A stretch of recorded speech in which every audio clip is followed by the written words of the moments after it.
It's 1938 on a farm in eastern Georgia. A boy with a pet mule listens to sports on the radio. Right to the body, a left hook, a right to the head, a left to the head. It's a music that he will dance to for the rest of his life. He imitates what he hears, but there are ears in the cornfields. My grandmother said to my mother, "You better go out there and talk to your kid. I think he's crazy because he's running around in the cornfield talking to himself."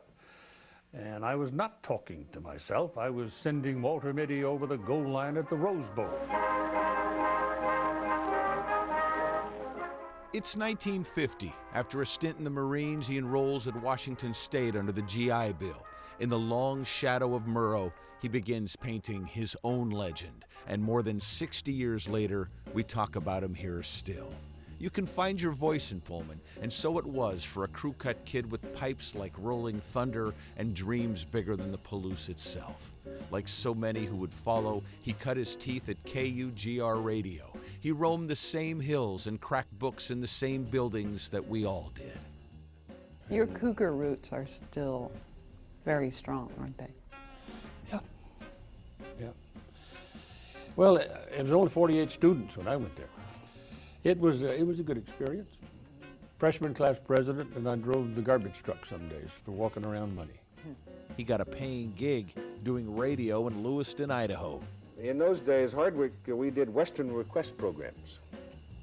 And Hardwick was called Snake River Sam, and I was Clearwater Clinton. And I mean, we had fun.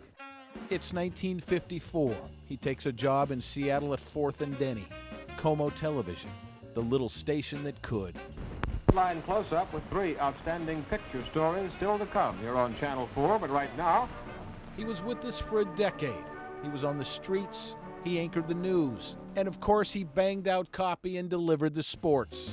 This is Keith Jackson speaking from the official barge here at Lake Chelan as we approach the 12:30 starting time for the first unlimited race in the nation. He's going to make a run at him. He's going to try to out-accelerate him here. Brian Weigel, rawhide, Stripway 2. Oh, what a boat race. Stripway 2 is... The Cougar did Husky football games for a time. 4th down. They don't make it here. They got to give up the football. Hybrid throws. Hits Makita. First down. Kept away. Still going. It's a touchdown. It's a touchdown. It's a touchdown. Holy mackerel. Makita on the sidelines got away from Dave Grayson and went in standing up. Woo-wee! His confidence, his style, and the seeds of his genius were growing. Well, this seems to be one of those football seasons where you just can't explain it. It's 1958. The Cold War is a seething cloud that envelops the world. And it wasn't Cronkite or Brinkley making broadcasting history.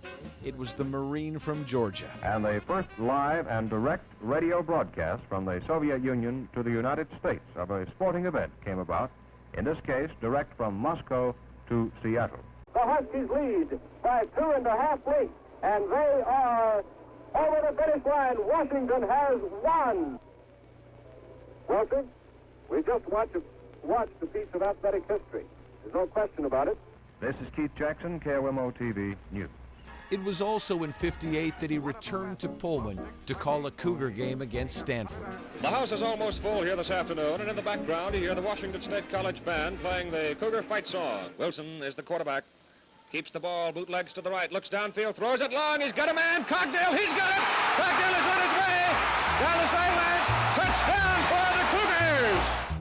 In 1964, he left Channel 4 for the big time. Then more than 50 years later at KOMO, we talk about him still. At the network, he spanned the globe to bring us the constant variety of sport. Hello again, everybody. I'm Keith Jackson. He was fearless. You had to be to work with Cosell. Our play-by-play announcer, Keith Jackson.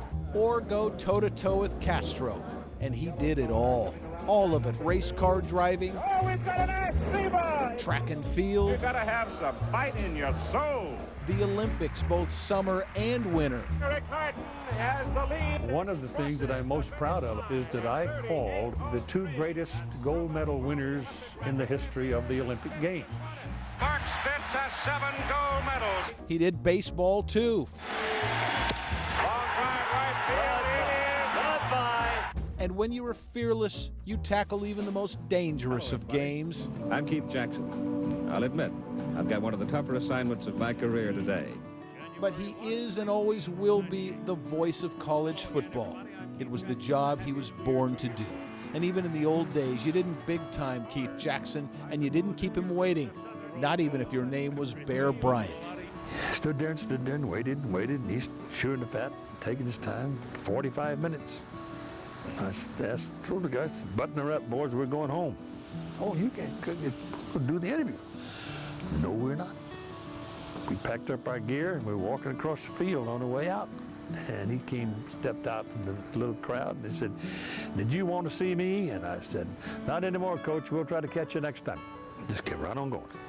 He was on the road longer than the Stones, only he wasn't rock and roll. He was more like a good country song. Comfortable, knowing, elegantly simple, with a hell of a story. We've had all the romance. Now let's find out if she can dance. Amplify, clarify, punctuate, and stay the hell out of the way. He never dominated the flow of a game, but moved with it, around it. A football bard with the eye of a poet and the timing of a dancer. It is incomplete. He didn't hold it. You can't throw it any better than that. If you're a lonely soul out on the highway with only the coyotes howling and you heard that comment, you would know it came from a quarterback. And sometimes Keith was quiet, because when you're fearless, you're not afraid of silence. You know, silence is an interesting thing. A lot of things go on when things are quiet. You don't have to fill every second with a syllable. He retired in '98, and it wasn't the same. And then he gave us a few more years, generous. Through it all, there was a special connection to the place where it started. A once-in-a-lifetime talent, a one-of-a-kind corner of the world, him a part of it a part of him. Hello, I'm Keith Jackson. You know, when we get old enough to look back and reflect upon our experiences and achievements, I guess most of us can recall a special teacher, a coach, a particular class in school, or a place where we've lived that left a lasting impression on us. All these kind of things come tumbling back through the mind and memory when we recall our years at WSU. Somehow the marriage of this folksy, honest young man and this folksy and honest place created a broadcast legend, another one. And the Murrow legacy lives on.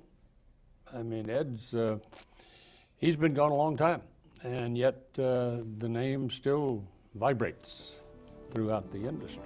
He and his wife, Turianne, have been together for more than 60 years. That's the way this man has gone about his business. When you're looking ahead every day, your whole life goes pretty fast. And you look back at it and say, whoa, how'd the game of your life go? The games go on without him. Football is still football, but it was better with Keith Jackson. And to this day, when we truly love the game, its adrenaline and ferocity and grace, we talk about him still.